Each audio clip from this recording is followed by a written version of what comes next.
No one could make the millionaire daughter speak until the Filipino garbage talks to her. "Isabella, talk to me," Richard Whitman shouted for the 10th time that morning, his voice echoing through the corridors of the 3-story mansion in Beverly Hills. The 6-year-old girl remained motionless in the second-floor window, watching the street as she had been doing every day 2 years ago, in complete silence. Whitman Industries CEO squeezed his fists, feeling the same frustration that he consumed since Veronica had gone into a journey of self-knowledge around the world, abandoning her daughter as if she were a temporary hindrance. 15 therapists, 3 children's psychiatrists, and a $400,000 medical account later, Isabella was still changed. "Mr. Whitman," said Carmen, the Mexican housekeeper, appearing discreetly at the office door. "The garbage truck has arrived. The girl is looking out the window again." Richard sighed heavily. Every day was the same thing. Isabella was in the window at exactly 7:30 a.m., observing garbage collection, as if it were the most fascinating event in the world. What he didn't know was that this routine hid something much deeper than simple childish curiosity.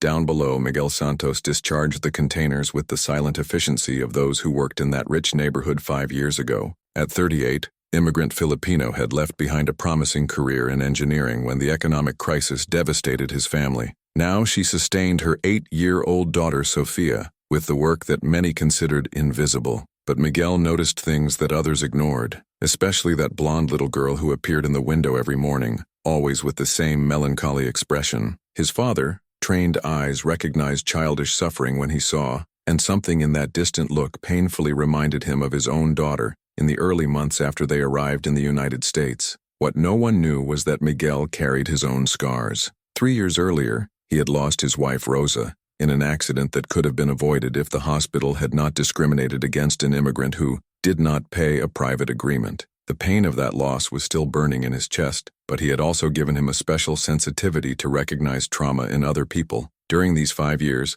Miguel had discreetly observed the dynamics of that house. Turn the elegant woman to leave in a limo with excessive bags, never returning again. He had noticed how the child's room lights remained on late, suggesting nights of insomnia. He had realized that Carmen often brought trays of untouched food back to the kitchen. "Good morning, princess," murmured Miguel, discreetly waving to the window as she had been doing every day for 2 years. As always, Isabella did not answer, but this time, something different happened. She waved back. The little gesture made Miguel stop what he was doing. In 5 years of work in that house, I had never seen the child interact with someone. Carmen had mentioned that the girl did not speak, but Miguel had assumed that it was only extreme shyness. Richard watched the scene from his intrigued office window. For the first time in months, Isabella showed some reaction to a human being. "Interesting," he murmured, taking the internal phone. "Carmen, who is that employee of the collection?" "Miguel Santos, sir. He has been working here for 5 years. Very respectful man, never gave problems. Bring him here. I want to talk to him." Miguel climbed the marble steps for the first time in 5 years of work, his shoes spent contrasting brutally with the surrounding luxury. The walls adorned with works of art that cost more than his annual salary made him feel even smaller in his work uniform. But there was something in his stance that suggested unshakable dignity, as someone who knew exactly who was independent of the environment. 10 minutes later, he was in the luxurious office, visibly uncomfortable with his work uniforms amid the expensive furniture. Richard studied him carefully, a small man, calloused hands, but intelligent eyes and decent posture that revealed something deeper than it appeared. "Miguel, right? My daughter waved to you today." "Yes, sir." I always nod to her. Sad child deserves a smile, even small. The simplicity of the answer hit Richard unexpectedly. All expensive experts had used complex technical jargon, but none had shown this basic and human perception. "She hasn't spoken for 2 years, since her mother left." Miguel nodded with understanding, his eyes revealing a familiar pain that Richard could not completely interpret. "My daughter Sofia was also like this when we arrive here. Sometimes child needs time to trust again." "Do you have experience with traumatized children?" "I have experience with being a father, sir. And sometimes this is more important than diploma." Richard felt something strange in those words, a wisdom that none of the expensive experts had shown. There was something in that man, a calm that suggested that he faced his own storms and survived, something that aroused a curiosity he hadn't felt for years. "Miguel, can I make an unconventional proposal?" Filipino waited in silence, used to not interrupting important people, but his alert eyes suggested that he was processing every detail of the conversation, as someone who had learned to read between the lines for the need for survival. "Besides collection, would you like to work as a gardener here, 3 afternoons a week?" It would pay very well. Miguel hesitated. The proposal was too good to be true, and experience had taught him to distrust the sudden generosity of rich. But something in Richard's paternal despair resonated with his own single-father experience fighting to protect a daughter.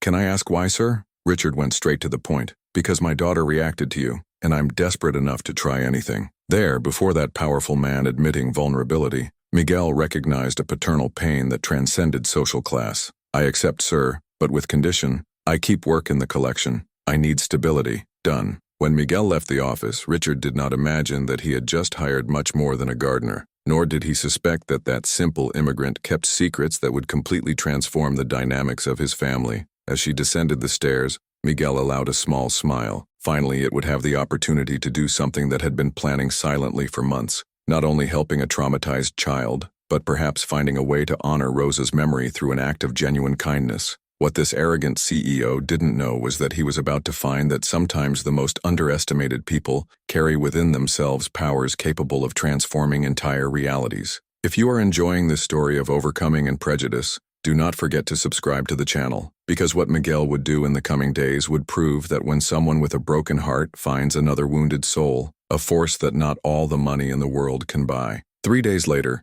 Miguel appeared at the Whitman mansion at 2 in the afternoon, carrying basic gardening tools he had loaned from a friend. The property garden was impeccable, obviously kept by a professional company, but Richard had invented minor tasks to justify Miguel's presence near Isabella. "She hasn't come down yet," Carmen said, watching Miguel examine the already perfect flower beds. "Since you said you would come, she's been at the window waiting." Miguel smiled, instinctively understanding the child's anxiety. Traumatized children needed predictability, something he had learned during the first months terrible from Sofia after Rosa's death. "I'm going to work down here. She goes down when she feels safe." 20 minutes later, Isabella appeared at the back door, watching Miguel transplant some violets to a new vase. She approached slowly, keeping distance safe, but clearly fascinated by his careful movements. "Hi, Princess," said Miguel without raising his eyes from the flowers. "Want to see how we teach these little plants to get stronger?" Isabella approached another step. Miguel kept working, softly explaining each movement as if he talked to an adult. "See, when the root is tight in the small vase, the plant stops growing. It needs new space to be happy." The girl nodded, seeming to understand the metaphor without Miguel having to explain. He had noticed that intelligent children often understood better symbolism than adults. "Dad, Mom, left," Isabella whispered suddenly, her first real attempt at verbal communication. Miguel stopped working and looked at her kindly. "I know, little. My wife also left. But you know what I learned? Sometimes people are leaving, but that doesn't mean you're not special." Did you speak again?" Isabella asked, her voice hoarse with disuse. "It took a while," Miguel admitted. "My daughter Sofia helped me. She said words hurt less when we have someone who really listens." For the next 2 weeks, Isabella began to speak more and more during the afternoons in the garden. Loose words at first, then short sentences, until finally I was telling Miguel about his nightmares and fears. Richard watched from the windows, divided between gratitude and a twinge of paternal jealousy. Isabella's progress was evident to everyone in the house. She smiled again, he drew colorful flowers, even started eating better. Carmen commented daily on the girl's transformation, and Richard felt hopeful for the first time in 2 years. But happiness was short-lived. In the 3rd week, Veronica unexpectedly returned from her spiritual journey, coming into a limo of expensive gifts and unreal expectations. "Where is my daughter?" she asked, invading the house with the naturalness of those who had never left. "Mom brought beautiful gifts from Paris." Isabella was in the garden with Miguel when she heard her mother's voice. Her face closed instantly, and she hid behind Miguel as if Veronica was a strange dangerous. "Isabella, come to greet your mother," insisted Veronica, clearly annoyed by the cold reception. "Leave this employee and come here now." "I don't want to," said Isabella firmly, surprising everyone with the clarity of her refusal. Veronica was shocked. She had expected to find a child desperate for her mother's return, not a confident girl who publicly rejected her. "Richard, what did you do to our daughter? Why is she talking to a gardener and not with me?" "She's talking, Veronica, for the first time in 2 years. That should cheer you up, not irritate. Don't come to me with this one. It's obvious that you turned you against me." Veronica turned to Miguel with poor, disguised contempt. "And you? How do you dare to intrude between a mother and her daughter?" Miguel kept his calm, but his eyes revealed a hardness that Richard had never seen before. "Madam, I only help the child to plant flowers. She chooses to talk to me." "Talk? You are a garbage. What can you teach to my daughter?" Veronica practically spit the words, her loving mother mask falling completely. "He teaches me things you never taught. said Isabella, defending Miguel with courage that surprised herself. Veronica's contempt for Miguel was palpable, but there was something more. Fear. Fear that your daughter would prefer a simple employee to her own mother. That night she began making calls to custody specialist lawyers, determined to remove Miguel from Isabella's life in any way. What Veronica didn't know was that Miguel had faced much worse discrimination during her years in the United States, and that her apparent calm hid a forged determination on suffering she could never understand. As he secretly planned how to get rid of that Philippine obstacle, Veronica did not imagine that she was about to discover that underestimating Miguel Santos would be the greatest mistake of her privileged life. During the week following the confrontation with Veronica, Miguel carefully observed the changes in the dynamics of the house. Veronica had permanently moved to the guest room, establishing a constant and calculated presence that left everyone in permanent tension. "Miguel, I need to talk to you," Richard said one afternoon, calling him to the office with a worried expression. "Veronica is investigating you. Hired a private detective." Miguel showed no surprise, just nodded calmly. "What is she looking for, sir?" "Everything. Your immigration situation, criminal history, anything you can use to get you away from Isabella." Richard hesitated before continuing. "Miguel, is there anything in your past that I should know?" A shadow passed Miguel's eyes, but he kept the composure. "My past is clean, sir, but—" He paused, choosing the words carefully. "There are things about me that Mrs. Veronica may not understand." "How what?" "Before coming to the United States, I was not just an engineer. I also worked with children traumatized in Manila after the Yolanda hurricane. I saw many destroyed families, many lost children." Miguel looked through the window where Isabella played. "I learned that trauma does not heal with money or pressure. He heals with patience and security." Richard was impressed by the revelation, but before he could answer, Carmen knocked on the door urgently. "Mr. Whitman, Mrs. Veronica is trying to take Isabella to shopping. The girl is panicked." The two men ran to the living room, where they found Isabella hidden behind the couch, crying, while Veronica gestured irritably. "She's my daughter. I can take her wherever she wants." "I don't want to go with you," shouted Isabella, running to Miguel as soon as she saw him. "I want to be with Miguel." "This is ridiculous," exploded Veronica. "Richard, will you allow our daughter to prefer an employee to her own mother?" "She's scared, Veronica. You have disappeared for 2 years, and now I came back. But instead of getting myself with open arms, I find my daughter completely alienated by this intruder." Miguel knelt at the height of Isabella, who clung to his legs. "Calm down, princess. Nobody will force you to do anything. Do not dare to contradict me," sibidated Veronica, her eyes shining with anger that went beyond maternal jealousy. "You are just an employee here." "I'm an employee who cares about her well-being," Miguel answered deadly. "And anyone who truly loves a child should respect his feelings." Veronica was livid about the answer, interpreting her as a direct attack on her maternal capacity. "Very well, if that's how it will be." She took the phone and dialed a number. "Dr. Morrison? It's Veronica Whitman. Yes, I need to speed up our plan." That night, after Isabella fell asleep, Richard sought Miguel in the garden. "What do you think she's planning?" Miguel was tearing weeds thoughtfully. "Lady Veronica doesn't just want to recover Isabella. She wants to eliminate me from the girl's life completely. And do you have any plan to deal with it?" Miguel smiled almost imperceptibly. "Mr. Richard, when you work 5 years collecting trash from the richest houses of Beverly Hills, you learn a lot of interesting things about people." "How what?" "Like the fact that roll thrown out sometimes tells more true stories than spoken words." Miguel continued to work. "And how some people are so arrogant that they discard evidence of their own mistakes thinking no one will pay attention." Richard felt a shiver. There was something in Miguel's calm that suggested a strategic depth he had never suspected. "Miguel, what exactly are you suggesting?" "I'm not suggesting anything, sir. Just watching that the truth has a curious way to come out when we least expect it." The next morning, Veronica appeared at breakfast with a triumphant smile and a document folder. "Richard, I have a proposal. Miguel obviously does not understand appropriate limits with Isabella. I have already provided a professional nanny to replace it. Veronica, let's not dispense Miguel. Isabella needs him. Isabella needs stability, not inadequate paternal figures." She slid the papers through the table. "I already talked to our family lawyer. If you do not voluntarily agree, I can inquirily question your ability to make decisions in our daughter's best interest." Richard read the documents, his eyebrows frowning. "Are you threatening me with a battle for custody? I am protecting our daughter from inadequate influences." Outside, Miguel watched the conversation through the kitchen window, his thoughtful expression. Carmen approached him worried. "Miguel, I heard the conversation. She's trying to fire you." "I know, Carmen." "And you're not worried?" Miguel smiled in a way that Carmen had never seen before. It was not a cruel smile, but it contained a confidence that suggested knowledge of something others did not know. Carmen, have you noticed how Lady Veronica always plays an important role in the office trash on Tuesdays? Yes, but what this has to do, and you remember what she was doing on Mr. Richards' computer last week, when she thought no one was seeing? Carmen widened her eyes. Miguel, you are not suggesting that— I'm not suggesting anything, said Miguel, returning to work in the garden. Just watching people who hide secrets should be more careful with what they discard. At that moment, Isabella appeared at the back door, still in pajamas, running to hug Miguel. Don't you leave, are you going to, Miguel? Miguel caught her on his lap, looking straight at the window of the room where Veronica watched them with growing hatred.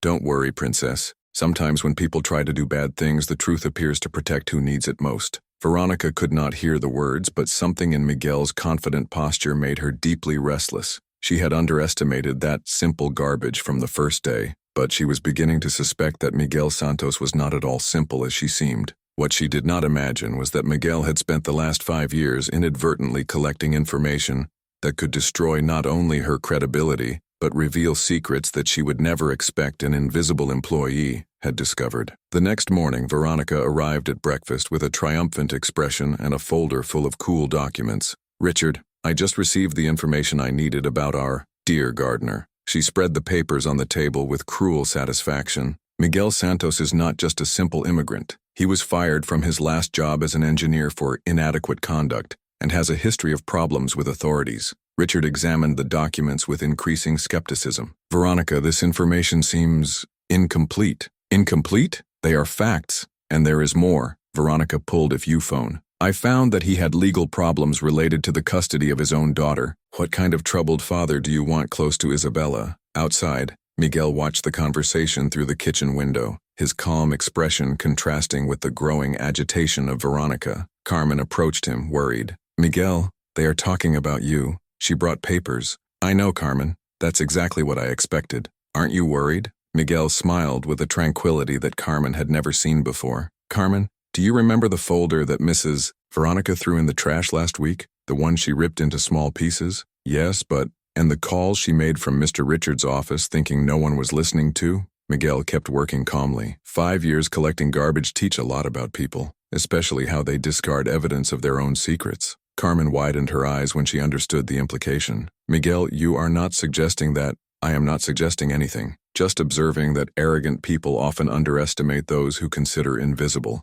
At that moment, the bell rang. An elegant, dark man was at the door, Dr. James Patterson, one of Beverly Hills' most respected lawyers. Good morning. I came to see Mr. Whitman about an urgent subject related to his ex-wife. Richard received the lawyer in the office while Veronica insisted on attending the meeting. Dr. Patterson, I didn't ask for any legal consultation. In fact, Mr. Whitman, I was hired by Mr. Miguel Santos. Dr. Patterson opened his folder. My client asked me to deliver this directly to the Lord. Veronica was livid. A caller hired James Patterson? That's ridiculous. Former Mengenue, actually, corrected Dr. Patterson calmly. And before that, Dr. Miguel Santos was an associate professor of child psychology at the University of Manila. He specialized in post-disaster trauma in children. Richard felt the world turn. Teacher? Doctor of psychology with postdoctoral in Harvard before the economic crisis that forced him to immigrate. Dr. Patterson slid a folder through the table. But it's not about my client's qualifications I came to talk about.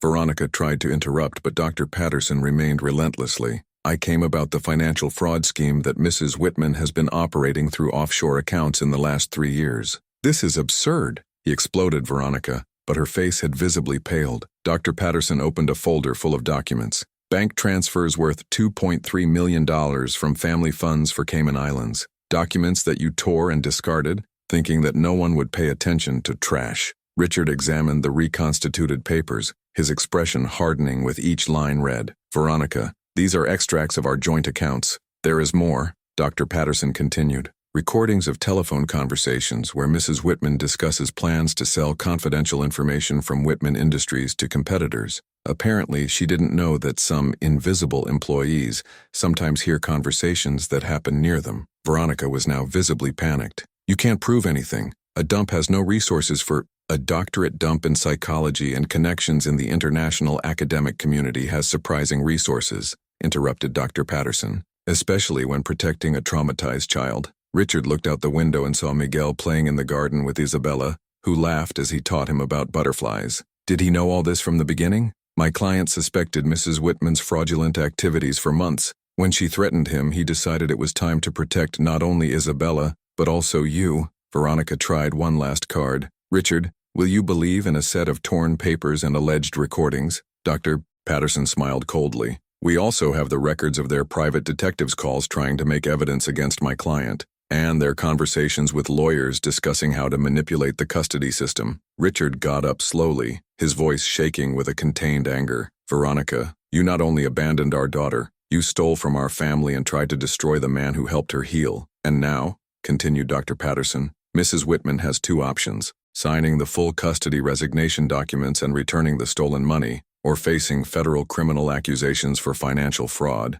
and attempted obstruction of justice. Veronica looked around the room like a trapped animal. His arrogance had completely disappeared, replaced by pure terror. This can't be happening. He's just an employee. He was an employee whom you completely underestimated, said Richard, his freezing voice, just as he underestimated his daughter's love. Outside, Miguel kept playing with Isabella, but his eyes met Richard's through the window. There was no triumph in his gaze, only the calm satisfaction of someone who had protected an innocent child against whom he tried to hurt her. Veronica realized that she had lost everything: her daughter, the money, and especially respect. Your attempt to eliminate that simple garbage had revealed that sometimes the most dangerous people are those you find invisible, especially when they carry knowledge, intelligence, and a heart determined to protect those who need it most. 2 months later, the transformation in Miguel and Isabella's life was impossible to ignore. Miguel had accepted a position as a consultant in children's psychology at a private clinic of Beverly Hills, where his academic credentials finally received the recognition they deserved. His salary was now 15 times larger than the collection work, but he kept passing the afternoons with Isabella for pure choice. Dr. Santos, said Richard an afternoon, watching Isabella play happily in the garden, I still can't believe that for 5 years I had a doctor in psychology collecting my trash. Miguel smiled, planting new seedlings of roses with Isabella. Sometimes, Mr. Richard, the perfect disguise is the invisibility that people choose to see. Isabella, now talking normally and attending therapy with a specialist recommended by Miguel, ran to embrace both men. Dad, Miguel, look! She pointed to a butterfly that had landed in the flowers. She was an ugly caterpillar, but now it's beautiful. The metaphor did not go unnoticed by either man. Veronica had disappeared from her lives completely after signing all resignation documents. The $2 million stolen were returned, and she faced federal criminal accusations in 3 states. His accounts on social networks, once full of photos of luxurious, spiritual life, had been deleted after humiliating public exhibitions about his fraud. Did you get the news about Veronica? Richard asked. Carmen told me. She was arrested trying to board a country without extradition, Miguel answered without showing malicious satisfaction. Isabella doesn't need to know the details. Richard noted how Miguel interacted with Isabella, not as an employee fulfilling orders, but as a genuinely invested in his well-being. Miguel, can I ask a personal question? Of course, sir. Why haven't you revealed your qualifications from the beginning? Why work 5 years as a garbage when you could have any academic jobs? Miguel paused, choosing his words carefully. When we got to the United States, Sophia and I were just 2 more desperate immigrants. No one recognized my diplomas, my English was bad, and Rosa had just died. He looked at Isabella, who drew flowers on a sheet of paper. Collection work gave me stability when I needed it most. And you taught me that sometimes you see the truth about people when they think you are invisible. And revenge against Veronica? Was this planned? Miguel laughed softly.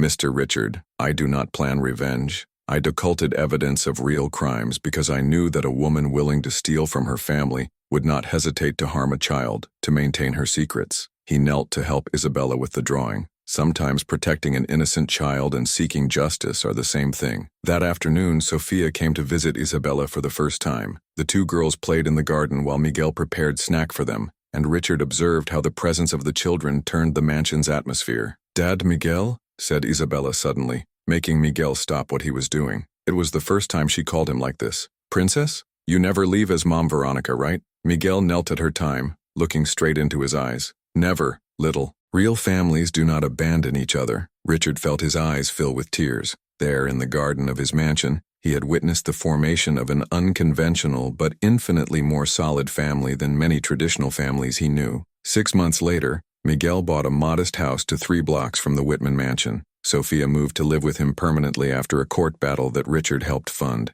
Isabella and Sophia became sisters at heart, and the two families spent every Sunday together. Do you know what was the best part of this whole story? Richard asked during one of these Sundays, watching the girls play in the pool. Which? Asked Miguel, preparing the Filipino barbecue for lunch, finding out that the most qualified person to help my daughter was literally at my door 5 years ago. I was just too arrogant to see. Miguel smiled. Mr. Richard, sometimes the best blessings are disguised as people society teaches you to ignore. The lesson of that story echoed far beyond the Whitman mansion. Richard started a program in his company to recognize and promote underrated employees, discovering extraordinary talents in people who previously considered invisible. Miguel has become a national reference in children's trauma, often lectured on how social prejudice prevents children from receiving the care they deserve. Veronica, in turn, was doing 8-year sentence for financial fraud and conspiracy. Her ancient social circles had completely abandoned her, and she spent her days in a small cell, finally understanding what she meant being truly invisible. Miguel Santos's story has proved that sometimes the best revenge is not to destroy who has damaged you,